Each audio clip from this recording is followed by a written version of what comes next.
let me talk about something that I find genuinely fascinating and a little bit funny when I think about it too hard. It is about how people use social media, and specifically how differently Japanese people and Filipinos tend to approach it. I have had a front row seat to both cultures for years now, through my work as an online English tutor, and the contrast is honestly striking. Once you notice it, you cannot unsee it. Let me start with what I have observed about Japanese social media users, based on my conversations with students and my general experience interacting with people from Japan over the years.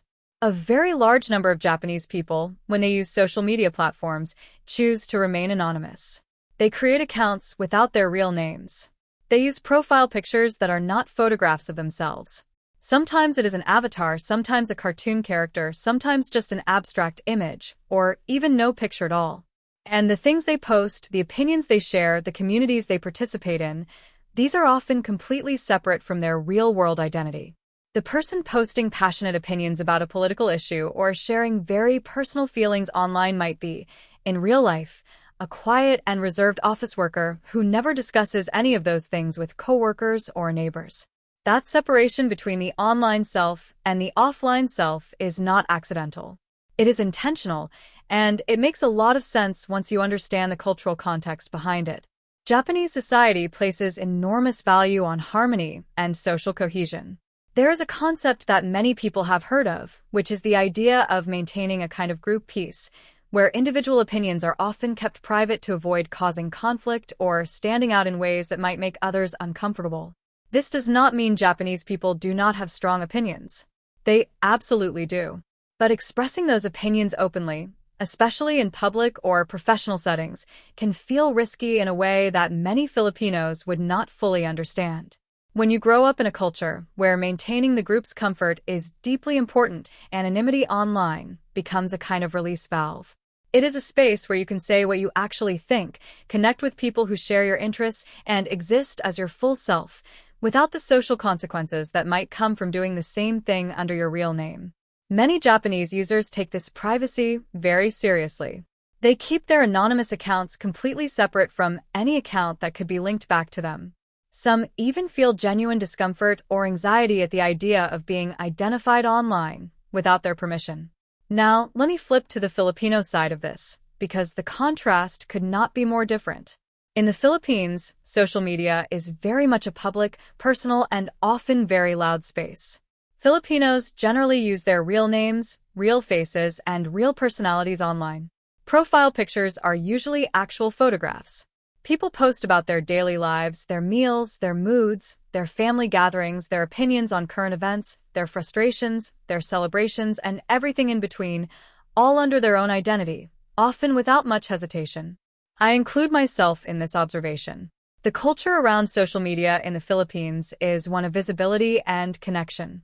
You are expected to be present, to be recognizable, and to engage openly with the people around you. Even when Filipinos post something controversial or emotionally charged, they tend to do it as themselves.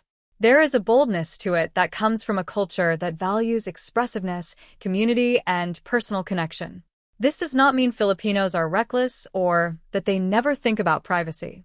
Of course, some people are more careful than others. But the general default, the starting point, is openness rather than concealment. And I think that comes from a cultural emphasis on relationships and belonging. In many Filipino communities, being known, being seen, and being connected to others is not just normal. It is deeply important. Anonymity in that context can actually feel isolating rather than freeing. So, what happens when these two approaches meet? In my experience, it creates some genuinely interesting moments. I have had Japanese students who were surprised to learn that I post openly about my daily life online, including things that are personal or that show vulnerability. From their perspective, that level of openness felt almost brave, or perhaps a little risky. And I have had moments where I became aware that the student I was talking to might have a very active online life that has nothing to do with the quiet, polite persona they bring to an English class. That invisible other self is just part of how some people navigate the world, and I find that fascinating rather than unsettling. There is also something worth thinking about when it comes to the practical effects of each approach. Anonymity online has real advantages. It allows people to explore ideas, seek support, and express themselves without fear of professional or social consequences. In countries where certain opinions could affect your job, your relationships, or your social standing, anonymous accounts give people a voice they would not otherwise have. Support communities for people dealing with mental health challenges, relationship difficulties, or stigmatized experiences often thrive under anonymity because people feel safe enough to be honest. Japan has a long tradition of these kinds of spaces, where the mask is not deception but protection. On the other hand, open and identified social media use has its own strengths. Accountability is one of them. When people post under their real names, they often think more carefully about what they say because there are real-world consequences attached to it. Relationships built through open social media can feel more genuine because both people know who they are actually talking to. And for someone like me, who is building a content channel under my own name and personality, visibility is not just a preference. It is the entire point. My channel only works if people know who I am and feel like they are getting to know a real person, not a persona. I want to be honest about something personal here because I think it adds to this conversation in a real way. I live alone in the countryside, away from family and most of my social circle. My online presence is not just content creation for me. It is also one of my main ways of staying connected to the world. When I post, when I interact with people in the comments, when I hear from viewers who relate to something I shared, that is genuine human connection happening. And because I post openly, as myself, those connections feel real in a way that I think would be harder to build behind an anonymous account. That is not a judgment on people who choose anonymity. It is just an honest description of why visibility matters to me personally. What I find most interesting about all of this is that both approaches, the anonymous Japanese style and the open Filipino style, come from a real human need. The need to connect, to be understood, to express what is inside, and to find community with others. The difference is just in how that need gets expressed and what each culture has decided is safe or appropriate. Neither approach is wrong.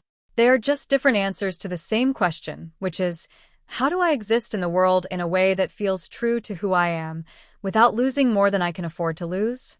If you have Japanese friends, or if you interact with Japanese people online, this might help explain why someone seems very private or uses what looks like a fictional identity on certain platforms. It is not necessarily that they are hiding something bad. It is that they have learned, in a culture that prizes harmony and discretion, that a separate private space is how they can breathe. And if you are Filipino reading this and thinking, wow, that sounds exhausting, well, I understand that reaction too. We are raised to show up as ourselves, loudly and warmly, and usually with our whole family in the background of the photo. Both ways of living have beauty in them, and both have things the other side might benefit from borrowing just a little. Thanks for watching. If you found this helpful, subscribe to help me hit my 2,000 video goal. This is my unfiltered diary of solo living in the Philippines, from the tough days in the ESL classroom to my journey learning Japanese and Korean. Yes, I'm still a beginner. If you'd like to support my work and my retirement fund, check out the Buy a Treat for My Pets, link in the description. Make sure you're subscribed so you don't miss the next update. Thanks for being part of the journey. See you then.